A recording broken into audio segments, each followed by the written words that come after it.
మనుషుల చేసిన తండ్రి దేవుడు మనసుల ఎంతో బాధ నొందినడు, మనసుల ఎంతో బాధ నొందినడు, మనసుల ఎంతో బాధ నొందినడు. నా రూపంలో చేసుకున్న ఈ నరులందరూ నరకం పోతున్నది, నరులందరూ నరకం పోతున్నది, నరులందరూ నరకం పోతున్నది. పాపశాపమును తీసివేయుటకు నేనే మనిషిగా పుట్టబోదునని, నేనే మనిషిగా పుట్టబోదునని, నేనే మనిషిగా పుట్టబోదునని. దేవదేవుడే ఈ జగమందున యేసుగా పుట్టిందో నాయన, యేసుగా పుట్టిందో నాయన, యేసుగా పుట్టిందో నాయన. దారిన పోయే పోరట్లో మా పాటలు వినిపో మాయన్న, దారిన పోయే పోరట్లో మా పాటలు వినిపో మాయన్న.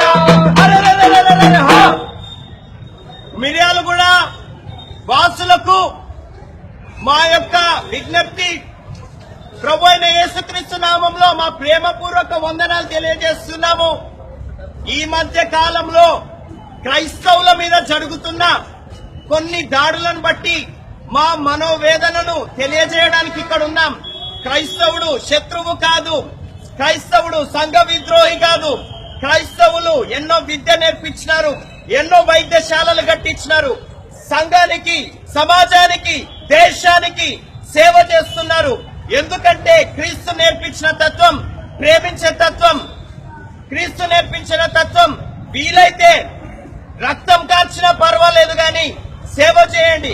క్రోవత్తి వెలుగుతూ కరిగిపోతూ కూడా వెలుగుతుంది. కరిగిపోతూ వెలగడమే క్రీస్తు వెలిగించిన జ్యోతి.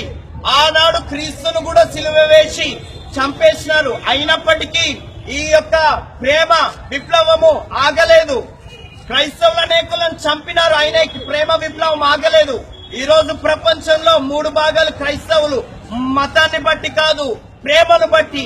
కాబట్టి మా సహోదరులారా, మా ప్రియులారా, నేను చెప్పాలనుకునేది ఒక్కటే, చంపిన రక్తం కార్చిన దేనికైనా సిద్ధమే గాని క్రైస్తవుడు శత్రువు కాదు, క్రైస్తవుడు సంఘానికి మిత్రువు.